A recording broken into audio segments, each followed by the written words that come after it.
আসসালামু আলাইকুম বন্ধুরা, আমি রূপা। আমি চুত্তরতে রাজ্য ত্রিপুরা থেকে বিলং করি, আর আমি তো মধ্যবিত্ত পরিবারের গৃহবধূ।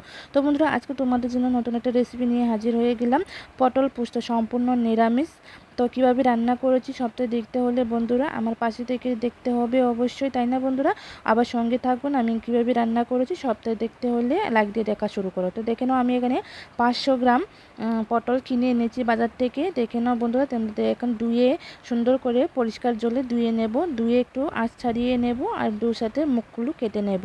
আর এখানে আমি 3-4 চামচ এখানে সরষে নিয়ে নিয়েছি, আর 1.5 চামচ পোস্ত নেব পেস্ট করার জন্য। আর এই পোস্ত আর সরষেটা আমি ভিজিয়ে রেখে দেব 10-15 মিনিটের জন্য। যতক্ষণ আমি পটলের আঁশ ছাড়িয়ে নেব ততক্ষণ আমি এটাকে ভিজিয়ে রেখে দেব, ততক্ষণ আমি ভিজতে দেব। তো দেখে নাও, এখন আমি জল দিয়ে ভিজিয়ে দিলাম পোস্ত আর সরষেটা। এভাবে মাখিয়ে দিলে ভিজে গেলে একেবারে নিচে চলে যাবে, তার জন্য এভাবে হাত দিয়ে নাড়াচাড়া করে দিয়ে দিলাম। তো দেখে নাও তোমরা, এভাবে কেটে নিয়েছি পটলের আঁশগুলো। আমার একটু ফ্রিজে রেখে দিয়েছিলাম, আজকে 3-4 দিন হয়ে গেছে পটলটা এনেছি। তো একটু মানে নেটিয়ে গেছে, তার জন্য তো সমস্যা নেই, কিন্তু এখনও মোটামুটি ভালোই আছে। তো এখন আমি চামড়াটা এভাবে চারিদিকে এভাবে কেটে নেওয়ার পর একটু হালকা হালকা এভাবে চেঁচে নিয়েছি উপর মানে পটলটা। এরপর এভাবে কেটে নিয়ে নিচ্ছি আমি ছুরির সাহায্যে। দেখিয়ে দিচ্ছি তোমাদেরকে আমি কিভাবে কেটেছি। এভাবে দু সাইড দিয়ে এভাবে কেটে নিয়েছি, যাতে লবণ ঢুকে যায়, মশলা যেন সহজে ঢুকে যায়, তার জন্য এভাবে কেটে নিলাম। দেখে নাও, সবগুলো আমি পটল এভাবে কেটে নেব বন্ধুরা। তো ধুয়ে একেবারে পরিষ্কার জল দিয়ে কিন্তু আমি নিয়েছি। তো বন্ধুরা, এখন আমি এটাকে মাখিয়ে নেব। একটু লবণ দিয়ে দিলাম আর একটুখানি হলুদ দিয়ে দিলাম, মাখিয়ে নেব। তো এরপর আমি পেস্ট করার জন্য পোস্ত আর সরষেটা ধুয়ে নিয়েছিলাম, যে একটু পরিষ্কার জল দিয়ে 2-3 বার করে ধুয়ে নিলাম। ধুয়ে নেওয়ার পর এরপর আমি এখন ব্লেন্ডারের মধ্যে দিয়ে দিলাম। আর আমি আদা 1 টুকরো নিয়েছিলাম। সম্পূর্ণ নিরামিষ আমি রান্না করছি কিন্তু বন্ধুরা এই পটল পোস্তটা। তো এখন আমি আদা কুচিয়ে নিয়েছিলাম, দিয়ে দিলাম ব্লেন্ডারে। আর এখন আমি কাঁচা লঙ্কা দিয়ে দিলাম। এখন আমি পেস্ট করে আবারও ফিরে আসছি বন্ধুরা। তো এখন আমার পেস্ট করা হয়ে গেছে পটল পোস্ত রান্না করার জন্য পোস্ত, সরষে, কাঁচা লঙ্কা আর আদা। তো এখন আমি কড়াইয়ে বসিয়ে দিলাম, কড়াইটা গরম হয়ে গেছে। এখন আমি সরষে তেল দিয়ে দিচ্ছি পটল ভাজা করার জন্য, পটলগুলো ভাজা করে নেব। আর এখানে আমি দেখিয়ে দিচ্ছি আমি কি কি মশলা দেব। এখানে 2টা কাঁচা শুকনা লঙ্কা আর 5 ফোড়ন, দারচিনি, এলাচ আর হলো তেজপাতা নিয়ে নিয়েছি। এখন আমি হলুদগুলো মাখিয়ে রেখে দিয়েছিলাম। তো এখন আমি তেলটা গরম হয়ে গেছে, পটলগুলো আমি দিয়ে দেব। তো আমার ভাজা করার জন্য আমি এখন ছেড়ে দিয়ে দিলাম, তেলের মধ্যে দিয়ে দিলাম পটলগুলো। দেখে নাও তোমরা, সবগুলো পটল কিন্তু আমি এভাবে তেলের মধ্যে ভেজে নেব। তো দেখে নাও, এখন আমি উল্টিয়ে দেব পটলগুলো।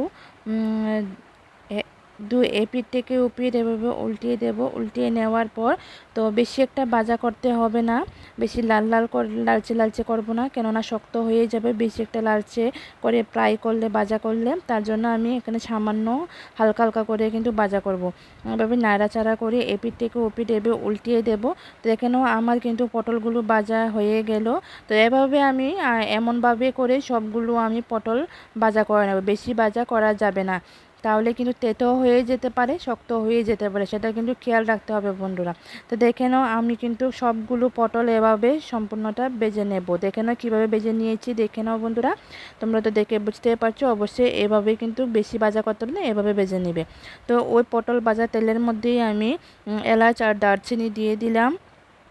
তো এরপর আমি দেব শুকনো লঙ্কা 2টা নিয়েছিলাম, ওটা ছেড়ে দিলাম। এগুলি এখন ভালোভাবে সুন্দর করে ফ্রাই করে নেব। এরপর আমি 5 ফোড়নগুলো দিয়ে দেব। একে একে সম্পূর্ণ মশলাগুলো কিন্তু আমি এভাবে নিয়ে নেব, ভাজা করে নেব।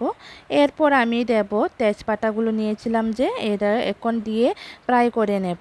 এরপর আমি একটা টমেটো কুচিয়ে নিয়েছিলাম, তো টমেটোকে আমি এখন ফ্রাই করে নেব।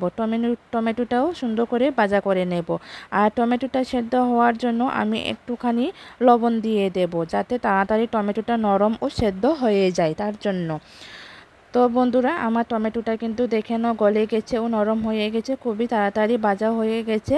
এখন আমি পোস্ত, সরষে, কাঁচা লঙ্কা, আদা পেস্ট করে রেখেছিলাম ওইগুলো আমি দিয়ে দেব। আর বন্ধুরা অবশ্যই কিন্তু পোস্ত আর কাঁচা লঙ্কা, আদা, সরষের যে পেস্ট করাটা মশলাটা দিয়ে দিলাম, এগুলি ফ্রাই করার সময় কিন্তু চুলার আঁচটা কিন্তু একেবারে কম রেখে দিবে, তাহলে কিন্তু তেতো লাগবে, কেননা এখানে সরষে আর পোস্ত আছে। তার জন্য এখন আমি দিয়ে দিলাম একটুখানি জিরা, একটুখানি ধনে, হলুদ, লঙ্কা গুঁড়ো, লবণ। এই মশলাগুলো দিয়ে আমি ভালোভাবে সুন্দর করে কষিয়ে নেব। আর যে ব্লেন্ডারের মধ্যে যে মশলাগুলো লেগেছিল ওটা আমি এখন ধুয়ে তো দিয়ে দিলাম জলটা। তো এখন আমি ভালোভাবে কষিয়ে নেব, তারা যাতে সরষের কাঁচা গন্ধটা, আদার কাঁচা গন্ধটা যেন হয়ে যায়, চলে যায়, তার জন্য না থাকে, তার জন্য ভালোভাবে ফ্রাই করে নেব। তো এখন আমি এরপর দেব এখন আমি পেটিয়ে রাখা দইগুলো। তো দইটা পাটিয়ে রাখা দই দিয়ে দিলাম। আর দেওয়ার পরে কিন্তু ভালোভাবে এভাবে সম্পূর্ণ নাড়াচাড়া করে কিন্তু রাখতে হবে, কেননা দই কিন্তু পেটে যেতে পারে, তার জন্য। আর চুলার আঁচটাও কিন্তু কম রাখতে হবে, এটা কিন্তু মাথায় রাখবে বন্ধুরা। এরপর আমি এখন চিনি দিয়ে দিলাম। চিনিটা না দিলে কিন্তু ভালো লাগবে না, কেননা এটা নিরামিষ। আপনারা চাইলে আবার স্কিপও করতে পারেন। আর দই যদি আপনারা বাড়িতে না থাকে অ্যাভেলেবেল, আপনারা নাও দিতে পারেন, এটা আপনাদের অপশনাল।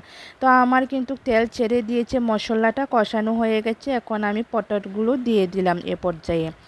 তো বন্ধুরা এখন আমি ভালোভাবে সুন্দরভাবে কষিয়ে নেব মশলার সাথে পটলগুলো। তো এই পটল নিরামিষটা কিন্তু গরম ভাতের সাথে কিংবা লুচির সাথে বা রুটির সাথে, পরোটার সাথেও কিন্তু ভালোই মানায়, খেতেও কিন্তু খুবই ভালো লাগে। তো এ পর্যায়ে আমি ঢাকা চাপা দিয়ে 5 মিনিট পর আবারও ফিরে এলাম বন্ধুরা। দেখে নাও খুব সুন্দরভাবে হয়ে গেছে। ঢাকা চাপা দেওয়া হয়েছে কেননা বন্ধুরা পটলটা তো আমি ভালোভাবে ফ্রাই করিনি, তার জন্য ঢাকা চাপা দিয়েছি। তো এখন আমি এ পর্যায়ে আমি জল দিয়ে দেব। জল দিয়ে ভালোভাবে এখন আমি নাড়াচাড়া করে কিন্তু আবারও 7-8 মিনিটের জন্য আমি রেখে দেব, ঢাকা চাপা দিয়ে রেখে দেব, যাতে করে মশলাগুলো পটলের মধ্যে সহজেই ঢুকে যায়, তার জন্য। আর পটলটাও যেন ভালোভাবে সেদ্ধ হয়ে যায়। তো এখন আমি এটাকে 7-8 মিনিটের জন্য ঢাকা চাপা দিয়ে ফিরে আসছি। তো আমি আবারও ফিরে এলাম 7-8 মিনিট পর ঢাকা চাপা দিয়ে। দেখেন কীভাবে সুন্দরভাবে হয়ে গেছে, দকবক করছে, তেল ছেড়ে দিয়েছে। তো বন্ধুরা তোমাদের আমার এই রেসিপিটা কেমন লেগেছে অবশ্যই তোমরা কমেন্ট করে জানিও। পুরাতন এভাবে খেতে কিন্তু জমে যায় গরম ভাতের সাথে। অবশ্যই তোমরা একবার হলো আমার এই রেসিপিটা বন্ধুরা ট্রাই করবে।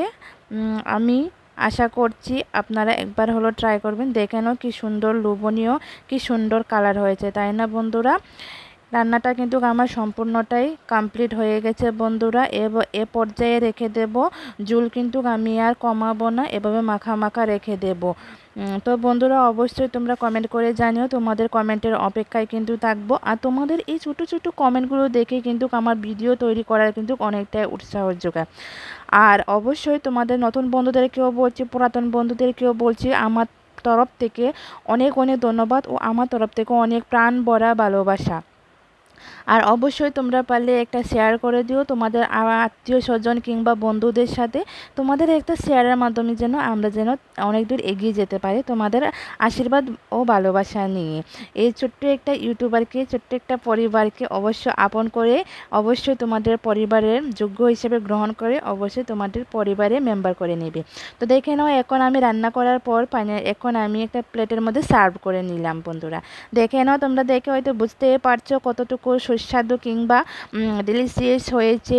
আমার তো দেখে খুবই জিভে জল চলে আসছে। সত্যি বন্ধুরা খেতেও কিন্তু খুবই দারুণ হয়েছিল। অবশ্যই আপনারা একবার হলে ট্রাই করবেন। এত সুন্দর, এত খেতে দারুণ হয়েছে, অসম্ভব স্বাদ হয়েছিল, খুবই টেস্টি হয়েছিল বন্ধুরা। তো বন্ধুরা যে যেখান থেকে দেখছো, নতুন বন্ধুদেরকে বলছি আমি অনেক অনেক ধন্যবাদ আমার চ্যানেলে ভিজিট করে আমার এই রেসিপিটা দেখার জন্য।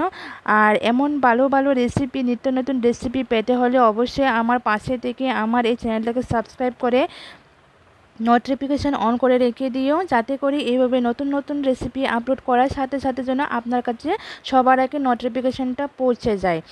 তো অবশ্যই শেয়ার করে দিও আপনাদের আত্মীয় স্বজন কিংবা বন্ধুদের সাথে। তো আমি ভিডিওটা আর বেশি একটা বড় করছি না, আবারও নতুন একটা ভিডিও বা কিংবা রেসিপির সাথে দেখা হচ্ছে বন্ধুরা। ততক্ষণে আপনারা সবাই ভালো থাকবেন, সুস্থ থাকবেন, নিজেদের খেয়াল রাখবেন। আসসালামু আলাইকুম বন্ধুরা, stay tune, tata, bye bye.